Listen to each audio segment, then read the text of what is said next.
Hello प्यारे बच्चों, कैसे हैं सब लोग। और शुरू करते हैं एनसीईआरटी के अभ्यास चैप्टर नंबर 10 तरंग प्रकाशिकी भौतिकी कक्षा 12 में आपका स्वागत है। चलिए पहला सवाल पढ़ते हैं। एनसीईआरटी में अभ्यास 10वें चैप्टर का पहला सवाल। और बहुत कम बच्चों को ये चीज़ें क्लियर होती है बेटा। सवाल तो आता है एग्ज़ाम में, लेकिन वहाँ कंफ्यूज हो जाते हैं, क्योंकि जब हमने इसे पढ़ा तब कुछ हल्के में लिया है। चलिए तो क्लियर कर लेते हैं इस कंसेप्ट को। 10.1 ओके, क्या कहते हैं? 589 589 नैनोमीटर तरंग दैर्ध्य का एक वर्णीय प्रकाश वायु से जल की सतह पर आपतित होता है। तो मान लेते हैं बेटा ये है जल और ये है वायु। ऐसे नीचे क्या है बच्चों? नीचे मान लेते हैं ये जल है, देखो ऐसे है ना। परावर्तित तथा अपवर्तित प्रकाश की तरंग दैर्ध्य आवृत्ति तथा चाल क्या होगी? जल का अपवर्तनांक। तो जल का अपवर्तनांक बेटा यहाँ लिख लेते हैं 1.33 से लिखते हैं एन वाटर। अच्छा एन वायु क्या होगा बेटा? एन एयर ये होता है 1। अब प्रकाश मान लो ऐसे आता और ऐसे पानी में जाता है। ठीक, तो पहला सवाल इन्होंने पूछा है, फर्स्ट क्वेश्चन, परावर्तित के लिए परावर्तन बेटा यहीं पे हो जाएगा, तुम जानते हो परावर्तन और आपतित कोण जो है वो बराबर होते हैं। तो परावर्तन में क्या होता है? परावर्तन में यहां ध्यान से लिखना बेटा, परावर्तन में केवल कलांतर विकसित होता है। क्या होता है बेटा? कलांतर में केवल परावर्तन में केवल कलांतर विकसित होता है। आपतित तथा परावर्तित, ध्यान से बेटा, ध्यान से पढ़ना इस बात को। प्रकाश तरंग में पाई कोण का कलांतर होता है।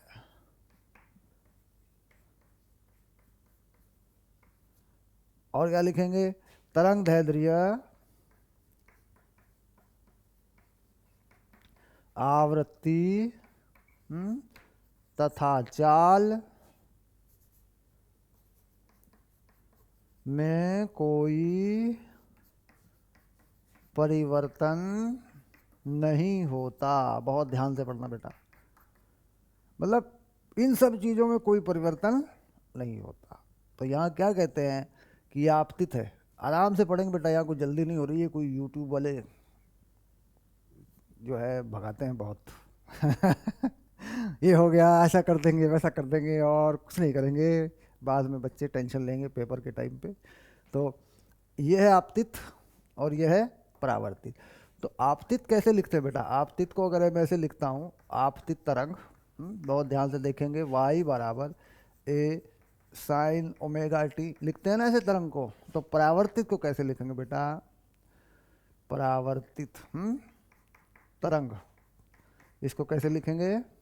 इसे लिखेंगे y A sine omega T plus pi. तो देखा कलांतर कितना आ गया? Phase difference, phase difference. ये फर्क होता है बस, बाकी कुछ नहीं बदलता। तो सवाल नंबर ए को अच्छी तरह समझ लिया बेटा। चलिए सवाल नंबर बी में देखते हैं। बी बी में क्या कहा? अपवर्तित प्रकाश। तो अपवर्तित प्रकाश, अपवर्तित प्रकाश कहाँ पर है बेटा? ध्यान रखना, अपवर्तित प्रकाश कहाँ पर है? यानी जल में, जल में ये वाला, ये है अपवर्तित प्रकाश। तो तरंग दैर्ध्य कितना हो जाएगा बताओ? क्या फॉर्मूला होता है? तरंग दैर्ध्य कितना हो जाएगा? तरंग दैर्ध्य हो जाएगा लैम्बडा वाटर लैम्बडा वायु बटे अपवर्तनांक। अपवर्तनांक कितना है? N water. तो ये हो गया 589 बटे 1.33 और ये हो गया नैनोमीटर। ये आंसर हो गया बेटा। अच्छा और क्या पूछा है? आवृत्ति, आवृत्ति नहीं बदलती। क्या ध्यान रखना, प्रकाश की आवृत्ति नहीं बदला करती माध्यम बदलने पर या किसी भी परिघटना में, हैं क्या लिखते हैं, किसी भी परिघटना में प्रकाश की आवृत्ति नहीं बदलती। ध्यान देना, ये बहुत बड़ी बात है। कंफ्यूज करते हैं बच्चों को कि बताओ आवृत्ति बदल जाएगी क्या, ये होने से बदलेगी क्या, वो होने से बदलेगी क्या, तो क्या कहेंगे साहब, आवृत्ति नहीं बदला करती, आवृत्ति प्रकाश का मौलिक गुण है। तो क्या कहेंगे, आवृत्ति नहीं बदलती है, बात पक्की होगी। चाल, जल में चाल, जल में चाल, तो क्या करें, निर्वात में चाल कितनी होती है, 3 × 10⁸ और जल का अपवर्तनांक क्या है, 1.3, तो ये हो जाती है जल में चाल। मात्रक लिख देंगे बेटा मीटर पर सेकंड। हाँ शाबाश। तो पहला सवाल अच्छे समझ में आ गया, डन होगी सारी बातें। कौन कौन से कंसेप्ट क्लियर हुए जरा ध्यान दें। परावर्तन में कलांतर पैदा हो जाता है, पाई, और कुछ भी नहीं होता और कुछ नहीं बदलता। अपवर्तन में कोई कलांतर पैदा नहीं होता है, ध्यान रखना, अपवर्तन में कोई कलांतर पैदा नहीं होता। यहाँ से जब पानी में आएगा कुछ नहीं होने वाला, कलांतर कुछ नहीं होने वाला, तरंग जो कि त्यों रहेगी। आपतित तरंग और अपवर्तित तरंग में कोई कलांतर पैदा नहीं होता, ठीक। दूसरी बात, तरंग दैर्ध्य और चाल माध्यम बदलने पे बदल जाते हैं, और वायु वाले जो होते हैं उन्हें अपवर्तनांक से भाग करते हैं तो आ जाती है माध्यम में। तीसरी बात, आवृत्ति कहीं किसी भी तरीके से नहीं बदली जा सकती। सारी बातें याद हो गई बेटा। सवाल नंबर 1 का कंसेप्ट समझ में आ गया, आगे बढ़ो, शाबाश। चलिए देखते हैं क्वेश्चन नंबर 2 में क्या है।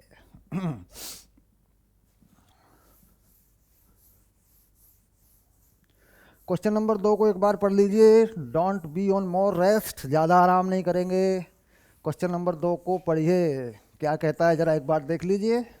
शाबाश, चलिए मैं कर देता हूँ क्वेश्चन नंबर 2, 10(2), शाबाश। क्या कह रहे हैं, निम्नलिखित दशाओं में प्रत्येक तरंगाग्र की आकृति क्या है। तरंगाग्र यानी वेव फ्रंट, तरंगाग्र क्या बोला अंग्रेजी में बेटा, वेव फ्रंट। फ्रंट मतलब सामने वाला, तरंग के सामने वाला पृष्ठ, जिसमें तरंग के सभी बिंदु या सभी कण नहीं हुआ करते तरंग में, क्योंकि ये बेटा प्रकाश तरंग है, विद्युत चुंबकीय तरंग है। तो तरंग के सामने वाला पृष्ठ जिसपे सभी बिंदु का जो कला है, फेज है, वो कांस्टेंट रहता हो, फेज अचर रहती हो, यानी ऊर्जा पीछे से आती रहे और किसी पृष्ठ पे देखें, उस पृष्ठ पे हर बिंदु में जो फेज है, कला है, वो बदले ना, यानी चलने का तरीका ना बदले। फेज को क्या बोलते हैं, कला क्या होती है, चलने का तरीका, वे ऑफ जो है, स्टाइल ऑफ, वे ऑफ जो मोशन है या वे ऑफ प्रोपेगेशन है, यानी कंपन करने का तरीका, मतलब ढंग कह सकते हैं जिसको हम कहते हैं हिंदी में ढंग ना बदले, हैं, शाबाश। तो वेव फ्रंट क्या हुआ, वेव फ्रंट क्या हुआ, all the points in same phase, phase जो है वो कांस्टेंट हो और बाद में जो आ रही एनर्जी उसमें भी वही फेज बनी रहे। मतलब अभी किसी टाइम पे फेज कांस्टेंट है, अभी अचर है, बाद में बदल गई, तो ये वेव फ्रंट नहीं हुआ। वेव फ्रंट का मतलब कांस्टेंट फेज में वाइब्रेट होता हो, सारे के सारे बिंदु जो हैं कांस्टेंट फेज में वाइब्रेट होते हों। किसी की कुछ भी फेज हो सकती है, इससे कोई मतलब नहीं है। कोई चल रहा है ऐसे तो ऐसे ही चलता रहे, कोई चल रहा है ऐसे आगे पीछे होके तो ऐसे ही चलता रहे, कंपन का तरीका कॉन्स्टेंटली वही बना रहे, ठीक। चलिए, तो तरंगाग्र हो गया, कैसा तरंगाग्र हो गया, पहले क्या पूछा है, किसी बिंदु स्रोत से अपसरित, तो बिंदु स्रोत से कैसा, कोई ये बिंदु स्रोत हो गया, इससे अपसरित तरंगाग्र कैसे होते हैं बेटा, इसका चारों तरफ, पहले वाले में ये हो गए गोलीय, इसका उत्तर क्या हो गया, गोलीय, क्योंकि तरंगें एकदम चारों तरफ बराबर बराबर फैलती हैं ऐसे। तो पृष्ठ कैसे होंगे, जिन पर कांस्टेंट फेज होगा, गोलाकार होंगे, ठीक। गोलाकार यानी यहाँ देखें, एक गोले पे किसी पृष्ठ पे तो सब फेज जो है कांस्टेंट रहेगा, तो कई सारे गोले बना सकते हो तुम लोग, सब क्या होंगे, गोलाकार तरंगाग्र होंगे। बी, उत्तल लेंस से निर्गमित प्रकाश जिसके फोकस बिंदु पर कोई बिंदु स्रोत रखा है। उत्तल लेंस, ये रहा उत्तल लेंस और ये रहा इसका फोकस। यहां से जाएगी लाइट ऐसे, यूं, तो कैसा करेगा, क्या करेगा, सीधा कर देगा लाइट को बेटा, सीधा ऐसे कर देगा। तो यहाँ सीधा बनेगा क्या, यहाँ बनेगा समतल तरंगाग्र, समतल तरंगाग्र। और यहाँ कैसा बना, यहाँ बना गोलीय तरंगाग्र। अंग्रेजी में बोलते हैं spherical wave front, spherical wave front. शाबाश। इसे क्या कहते हैं, इसे कहते हैं बेटा plane wave front, plane wave front. Okay, क्योंकि जब लाइट या प्रकाश समांतर हो जाता है तो उसका लंबवत तल जो होता है समतल हो जाता है, समतल हो जाएगा। आप माने बहुत सारी वेव आ रही हूँ पैरेलल, समांतर आ रही हूँ, तो तल कैसा होगा, समतल। शाबाश। अब आया सी, किसी दूरस्थ तारे से आने वाले प्रकाश तरंगा का पृथ्वी पर अवरोधित भाग, ये भी समतल होता है बेटा। बहुत दूर से जब लाइट आती है, बहुत दूर से, बहुत दूर से जब प्रकाश आता है, तो यह लगभग, क्या लिखेंगे बेटा, लगभग समतल तरंगाग्र होता है।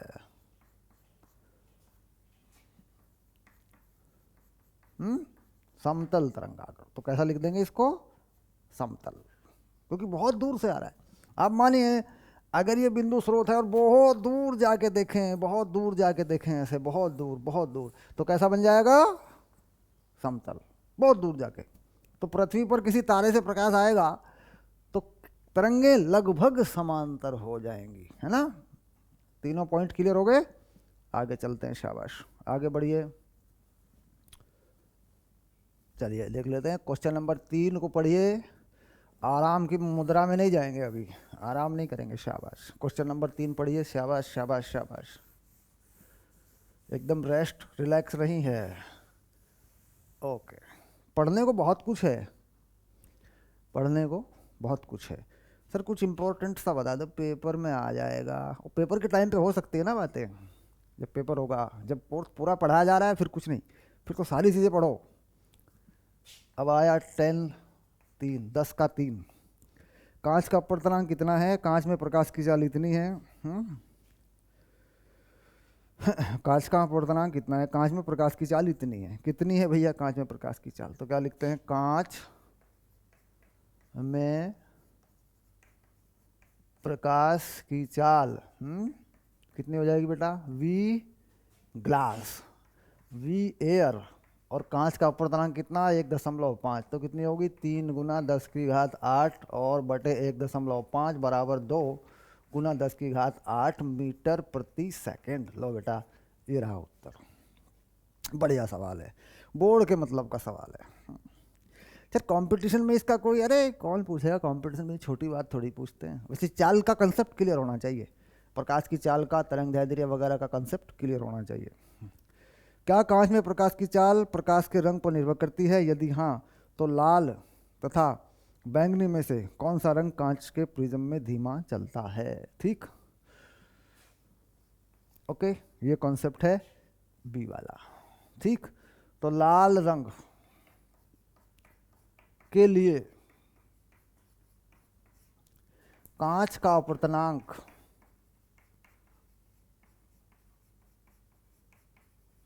अपवर्तनांक बैंगनी से कम होता है। अतः लाल रंग के लिए प्रकाश की चाल बैंगनी रंग से अधिक होती है। पक्का,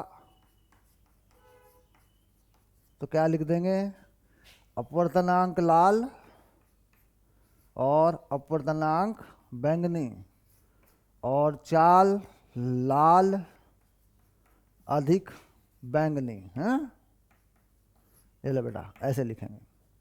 अपवर्तनांक अलग अलग रंगों के लिए अलग अलग होते हैं।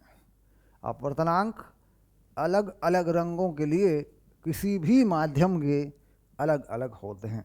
सर ऐसा केवल कांच में होता है कि सभी माध्यमों में होता है? बेटा सभी माध्यमों में होता है, कोई भी माध्यम हो, सभी माध्यमों में अलग अलग रंगों के लिए अपवर्तनांक अलग अलग होते हैं। और इसमें नियम भी यही है कि बैंगनी रंग का अपवर्तनांक सबसे ज़्यादा होता है, लाल रंग का अपवर्तनांक सबसे कम होता है। अपवर्तनांक का नियम इसी काम करता है बेटा, विबग्योर, इसको याद रखना, विबग्योर। ईश्वर की तरफ अपवर्तनांक बढ़ता है किसी भी माध्यम के लिए। निर्वात में इसका कोई फर्क नहीं होता। निर्वात में प्रकाश की चाल 3 गुना 10 की घात 8 होती है, ये अधिकतम चाल है। इससे ज़्यादा चाल अभी तक मापी नहीं गई है, ये किसी पर निर्भर नहीं करती। ओके, तो प्रकाश निर्वात में प्रकाश की चाल सभी माध्यमों के लिए एक जैसी ही होती है।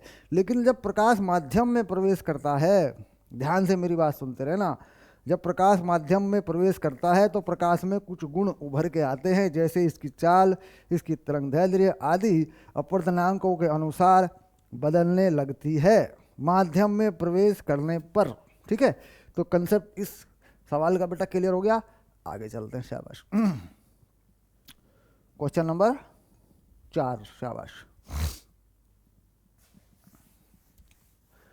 क्वेश्चन नंबर 4 को पढ़िए एक बार। बहुत बढ़िया चैप्टर है, बहुत बढ़िया। प्रकाश के बारे में जानकारी बेटा होनी ही चाहिए, बहुत बढ़िया। लाइट के बारे में हमें जानकारी हमारी होनी चाहिए, पूरी जानकारी होनी चाहिए और ठीक ठीक जानकारी होनी चाहिए, है ना, शाबाश। तो एनसीईआरटी के सवाल बना लेंगे तो कंसेप्ट जो है हमारे क्लियर हो जाएंगे, शाबाश। चलिए अब लेंगे क्वेश्चन नंबर 4, 10-4, शाबाश। यंग के द्विझिरी प्रयोग में झिर्रियों के बीच की दूरी, इसे कहते हैं बेटा छोटा डी। ये है 0.28 नैनोमीटर। तो बेटा इसको नैनोमीटर लिख लें और बाद में इसको मीटर भी कर लें, क्योंकि लगेगा मीटर में ये 10 की घात -9 मीटर, ऐसा कर लो, शाबाश। एक चीज़ मालूम हो गई है, पर्दा 1.4 मीटर डी, बड़ा डी जो है पर्दा है 1.4 मीटर की दूरी पर। 2 बातें क्लियर हो गई हैं। केंद्रीय दीप्त फ्रिंज तथा चतुर्दीप्त फ्रिंज के बीच की दूरी 1.2 सेंटीमीटर मापी गई है। यानी जो केंद्रीय है और चौथा है, नहीं केंद्र तो बेटा 0 पे होता है, जो केंद्रीय दीप्त फ्रिंज होती है ना वो बिल्कुल 0 पे होती है, सेंटर लाइन पे होती है। मान लीजिए दोनों स्लिट यहाँ लगा दूँ ऐसे, है ना, तो ये केंद्रीय होती है यहाँ। और यहाँ कह रहे हैं चौथा है, ये 4th है, ऐसे। ये दोनों स्लिट हैं S1 S2, इनके बीच की दूरी बेटा ये D होती है, और ये बड़ा D होता है, ऐसा होता है, पर्दे की दूरी होती है ना। ओके, ऐसे लाइट जाती है, प्रकाश तरंगें। ठीक, तो यहाँ पर जो दीप्त फ्रिंज की स्थिति होती है, ठीक, दीप्त फ्रिंज की स्थिति हो, nth दीप्त फ्रिंज की स्थिति, यानी nवीं दीप्त फ्रिंज की पर्दे पर स्थिति निकालते हैं ना, शाबाश। कैसी होती है? ये होता है yn n लैम्बडा बड़ा डी बाई छोटा डी, ये होता है बेटा। अगर मैं 0 नंबर की बात करूं, ये 0 सेंट्रल फ्रिंज, तो ये कहाँ होता है? ये y बराबर 0 पे होता है। और चौथे नंबर का कहाँ है वो बता रहा है, तो हम क्या करते हैं, पहले लिखते हैं y0 0 y4 lambda D by D. देखो होगा कि नहीं ऐसा? पहला नंबर का कहाँ होगा? 0 पे ही होगा, और चौथे नंबर का n की जगह पे 4 लगा दिया। तो इन दोनों के बीच की दूरी ये कह रहा है y4 माइनस y0, तो कितनी हो जाएगी? 4 लैम्बडा डी बाई डी होना है बेटा ये। ये कितनी है ये बता रहा है सवाल में, 1.2 सेंटीमीटर। सेंटीमीटर के मीटर बना ले बेटा, 10 की पावर -2, 4 लैम्बडा हमें ज्ञात करना है, और डी हो गया 1.4 और डी हो गया 0.28 गुना 10 की घात -9, ये आ गया। ठीक, तो सवाल हल हो जाएगा, लेमड़ा आ जाएगा। लेमड़ा का मान निकाल लो। कितना आ रहा है देखो, सॉल्व करो इसको। कैसे करोगे? देखो यहाँ एक बड़ी सिंपल सी चीज़ है कि यार ये 14 है, ये 28 है और ये 2 है, 2 से 2 कटेगा। कुछ चीज़ें मतलब ऐसी दिख रही हैं कि हल हो जाएंगी। ठीक, चलिए हल कर लीजिए। ये रहा तुम्हारा रफ कॉपी। सबसे पहले मैं क्या करता हूँ, 2.8 करके इसको 10 की पावर -10 करता हूँ। तो मैं ऐसा करता हूँ, पहले 4 लेमड़ा गुना 1.4 2.8 10 की पावर -10, ऐसे मैं पावर सरका लेता हूँ यहाँ से। पहले इधर खिसकाऊंगा ना तो ये 10 की पावर -10 हो जाएगा, और इधर 1.2 गुना 10 की घात -2 कर लेता हूँ। बड़ा बढ़िया तरीका है। ठीक है, अब इसे 2 से काट लेता हूँ, इसे 2 से काट लेता हूँ, इसे 2 से काट लेता हूँ, 0.6 हो गया। ठीक, अब देखो ज़रा लेमड़ा कितना आ रहा है। लेमड़ा आ रहा है 10 की पावर -2 गुना 10 की पावर -10, हाँ, नैनोमीटर।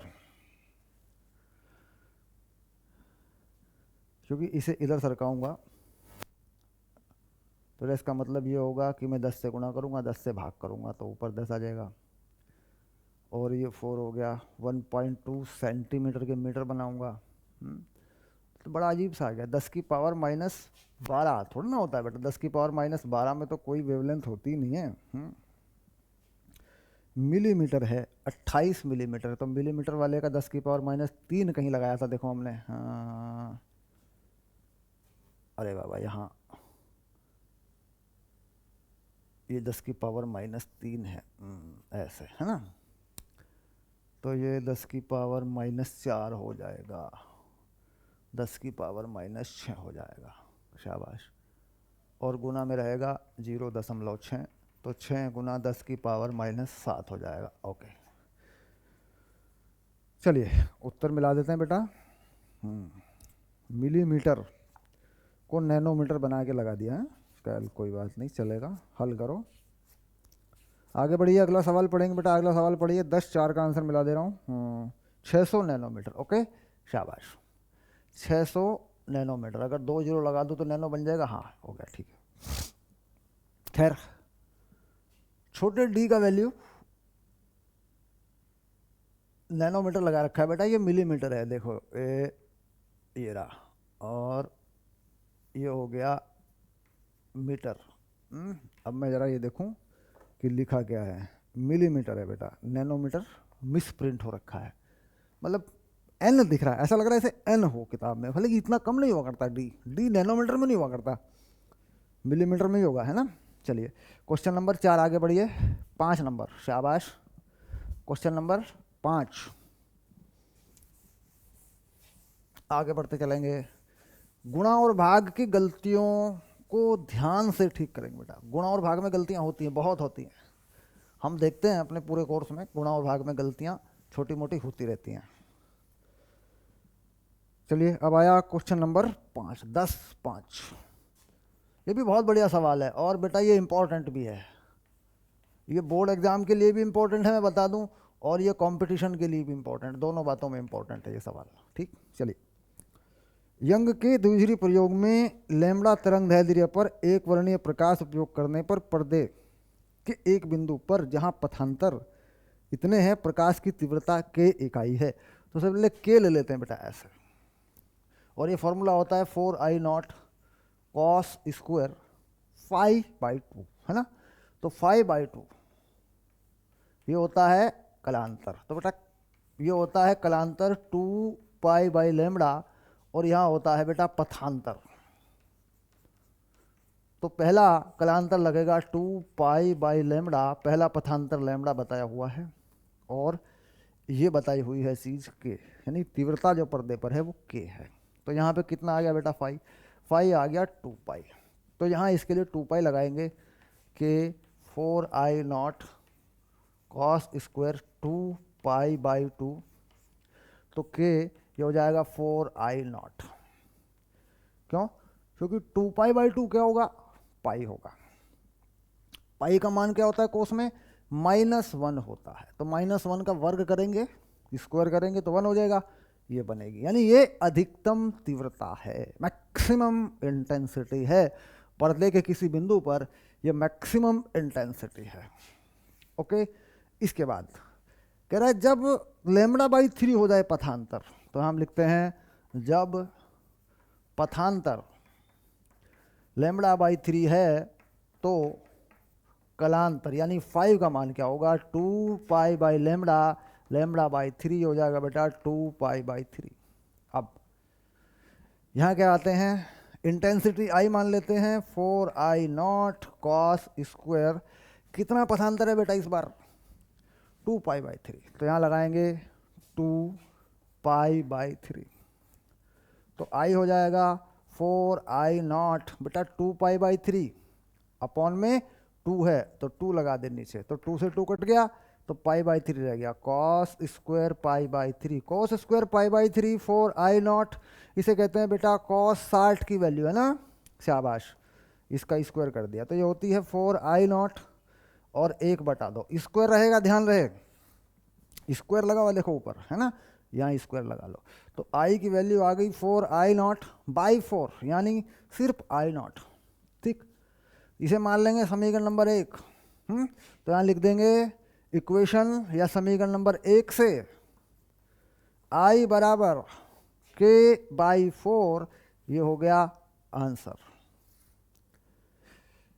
K के पदों में आंसर मांग रहा है, ध्यान रखेंगे K के पदों में आंसर मांगेगा पीछे उत्तरमाला में, तो K कितना है 4I0, और बाद में जब पथांतर λ/3 हो गया यानी कलांतर पथांतर λ/3 हो गया, कलांतर 2π/3 हो गया, तो बाद में यही समीकरण लगाया, यही फंडा लगाया हमने, तो बाद में पता चला हमें कि तीव्रता केवल I0 है। तो पहले तीव्रता कितनी थी 4I0 है, तो I0 कितना हो गया, उसका 1/4 हो गया, यानी K का 1/4 हो गया, 4I0/4 उत्तर हो गया। शाबाश, इसको अच्छे से समझ लेना, मैंने बता दिया। देखो ये एक इम्पॉर्टेंट सवाल है, इस फॉर्मूले के आधार पर ये सवाल हो जाता है, हैं?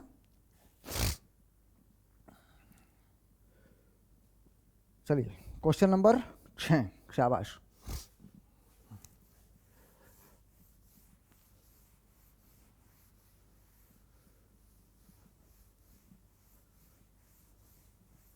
क्वेश्चन नंबर 6 आपने पढ़ लिया बच्चों, चलिए शुरू करते हैं क्वेश्चन नंबर 6।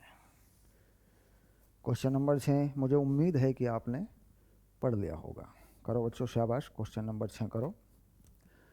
10/6 यंग के द्विध्रुवीय प्रयोग में व्यतिकरण फ्रिंजों को प्राप्त करने के लिए 650-520 तरंग दैर्ध्यों के प्रकाश पुंज का उपयोग किया जाता है। यानी हमारे पास दो वेवलेंथ है बेटा, दो तरंग दैर्ध्य हैं, λ1 और λ2। इनमें से एक है 650 नैनोमीटर और दूसरा है 520 नैनोमीटर, ये दो हैं। 650 नैनोमीटर तरंग दैर्ध्य के लिए पर्दे के तीसरे दीप्त फ्रिंज के केंद्रीय उच्चिष्ट से दूरी ज्ञात कीजिए। तीसरा उच्चिष्ट 650 के लिए, तो 650 नैनोमीटर के लिए y3 3λd/d, ये ला बेटा तेरा आंसर। उच्चिष्ट की मांग रहा है, मैक्सिमा का मांग रहा है ना, शाबाश। और हम जानते हैं कि ये फॉर्मूला होता है n λd/d मैक्सिमा के लिए। ओके, शाबाश, पहला सवाल डन। केंद्रीय उच्चिष्ट से उस न्यूनतम दूरी को ज्ञात कीजिए जहां दोनों तरंगदैर्घ्य किरण दीप्त फ्रिंज संपाती हो जाते हैं। यानी कोई ऐसी स्थिति आती है कि जहां पर दोनों के मैक्सिमा मिल जाते हैं, तो इसका मतलब ये हो गया, ये पहला सवाल हो गया। अब बेटा बी को ध्यान से पढ़ना, ये कह रहा है n1 λ1 d/d बराबर हो जाता है n2 λ2 d/d के। यानी कोई ऐसी स्थिति आती है जब दोनों के मैक्सिमा एक ही जगह पर आ जाते हैं, स्क्रीन पर सेम पोजीशन पे आ जाते हैं, तो उस केस में क्या होगा, ये कट जाएगा, तो यहाँ आएगा n1 650 और n2 520। तो काट लेंगे बेटा, इसको 0 काट लेंगे, 13 से काट लेंगे, 5n1 4n2, तो 5n1 4n2 बराबर हों N1 और N2 के कम से कम मान, ठीक। तो N1 तथा N2 के कम से कम मान, N1 को 4 लिख दे क्योंकि दोनों बराबर होने चाहिए, N2 को 5 लिख दे, ठीक, ओके। तो N1 4 किसके लिए? 650 के लिए, ठीक। तो संपाती बिंदु की केंद्रीय दीप्त से दूरी, संपाती जहां पर दोनों सेम हो गए, तो N1 के हिसाब से निकालूंगा बेटा, तो कौन सा तरंग दैर्ध्य लगाऊंगा? ये वाला। तो Y4 4 650 D/D और नैनोमीटर है तो 10 की घात -9 लगा दूंगा, ये उत्तर मीटर में आएगा। शाबाश, ओके। तो यहाँ पे 650 नैनोमीटर का तीसरा मांगा है, तो यहाँ पे भी लैम्बडा 650 यूज कर लो, तो ये कितना आ जाएगा? ये आ जाएगा 3 650 गुना 10 की घात -9 D/D, ऐसे कर लो इसको, ठीक, ये बह जाएगा। अब यहाँ एक बात आ रही है, डी छोटा डी क्या लगाएं? बड़ा डी और छोटा डी हम क्या लगाएं भाई? ये बड़े डी की वैल्यू छोटे डी की वैल्यू हम क्या लगाएं? बेटा क्वेश्चन में ऐसी कोई वैल्यू हमें दी नहीं है, ठीक, ओके। तो ये इसी रूप में लिख देंगे, छोटा डी बड़ा डी लिखा रहने देंगे, हमें दिया नहीं है सवाल में, है ना, ये छोड़ देंगे इसको, ओके। अगर वैल्यू दी होती तो हम यूज कर देते, अपनी तरफ से कोई वैल्यू नहीं लगाते हैं आप। पेपर में सवाल आएगा, परीक्षा में सवाल आएगा तो ये वैल्यू मिलेंगी आपको, तो आप डालेंगे, ठीक। और सेकंड क्वेश्चन में यहाँ पे जब निकालते हैं स्थिति, चौथा देखिए, इस पहले वाले तरंग दैर्ध्य से कौन सा निकलेगा? याद करें, λ1 के हिसाब से कौन सा निकलेगा? n का वैल्यू कितना निकला है? 4, तो चौथे नंबर का निकाल देंगे। अगर N2 के हिसाब से निकालना चाहते हैं, N2 का नंबर कितना निकला बेटा? 5, तो कौन सी तरंग दैर्ध्य लगाएंगे? 520 वाली लगा देंगे, वो भी एक ही बात होगी, इस बात को समझना है। शाबाश। किसी भी एक से निकालिए, चाहे N1 से चाहे N2 से, क्योंकि संपाती हैं, एक ही जगह पर है दोनों, तो उत्तर दोनों एक ही बताएंगे, यही आएगा आंसर। डन हो गया? हटा दूं, मिटा दूं? शाबाश, ओके, आगे चलिए।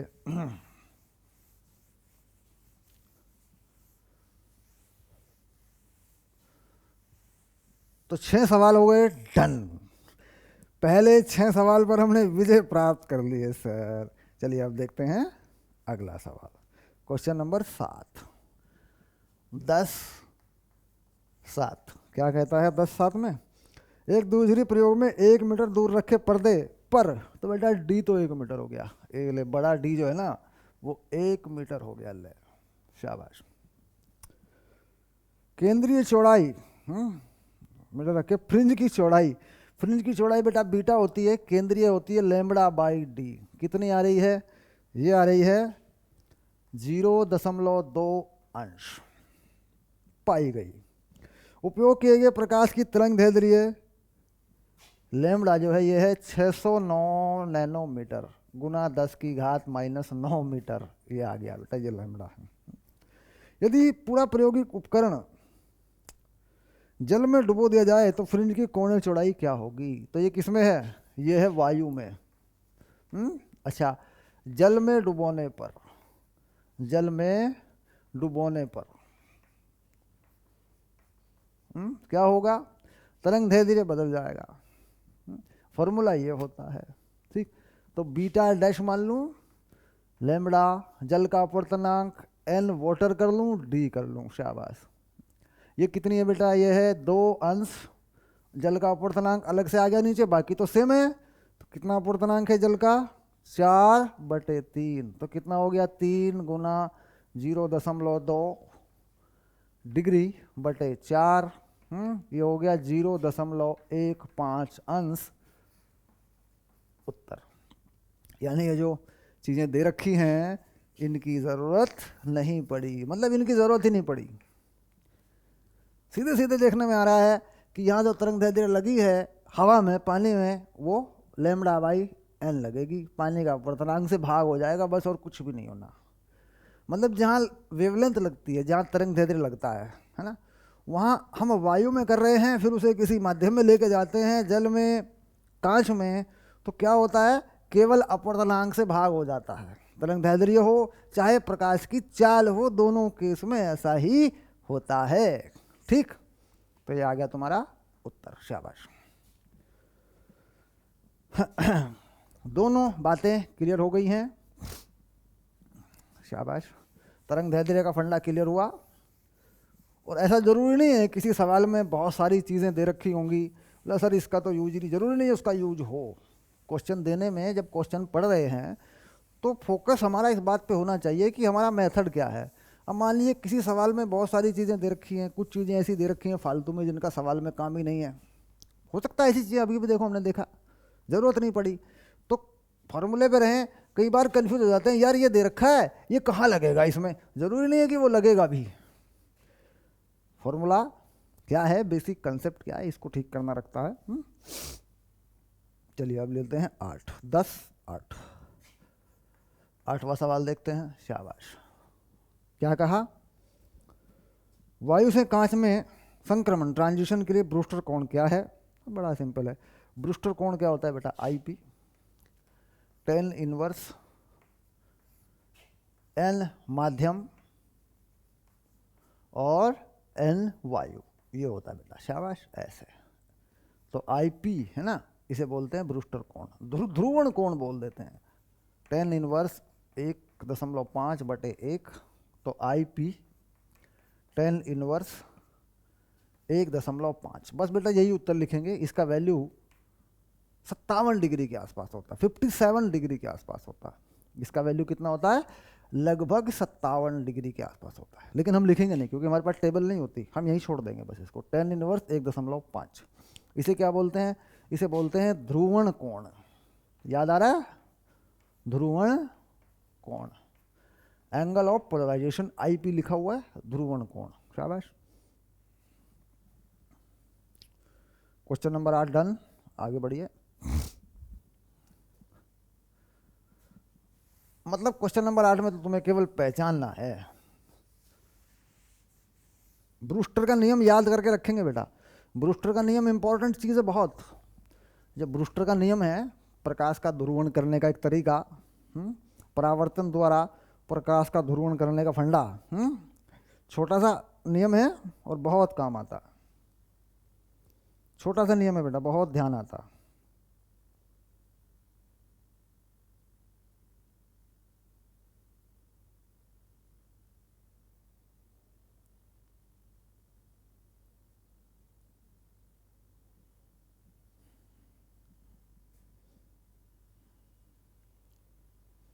ओके बच्चों,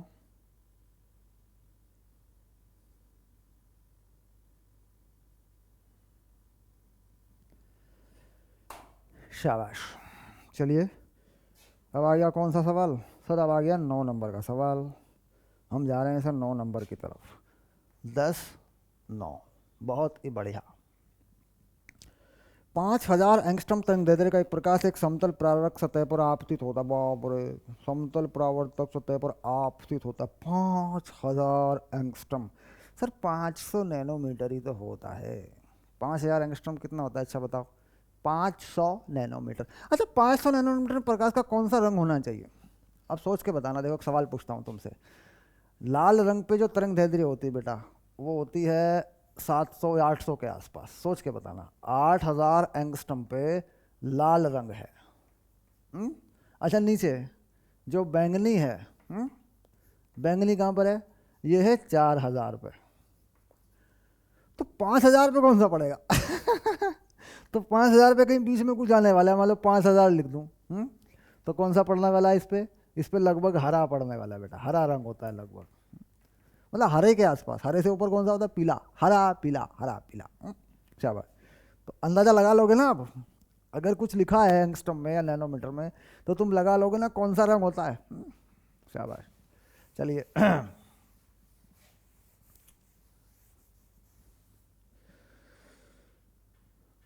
परावर्तित प्रकाश की तरंगदैर्ध्य एवं आवृत्ति क्या है, तो क्या कहते हैं, लैम्बडा।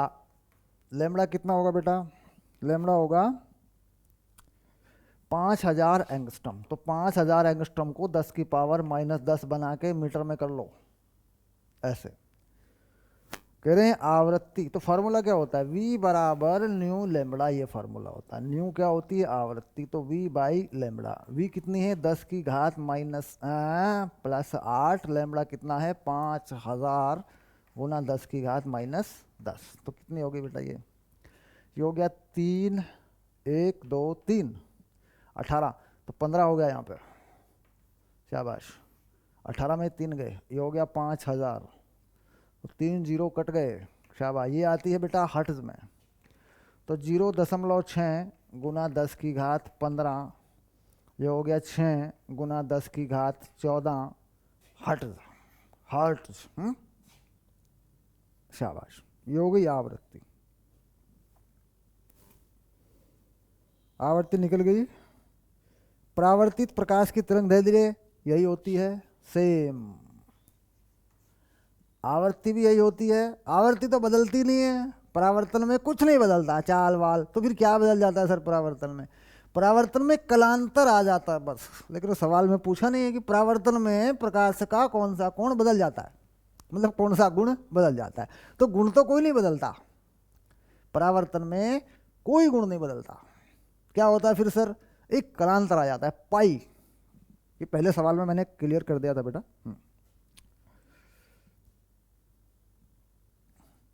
आपतन कोण के किस मान पर परावर्तित किरण आपतित किरण के लंबवत होती है? ठीक, जब आपतन कोण ध्रुवण कोण के बराबर, यानी आईपी बराबर tan इनवर्स μ2/μ1 होता है, या ब्रूस्टर कोण, क्या लिखते हैं बेटा, ब्रूस्टर कोण के बराबर होता है,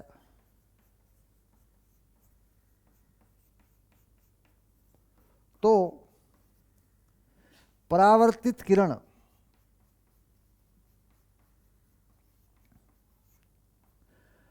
अपवर्तित किरण के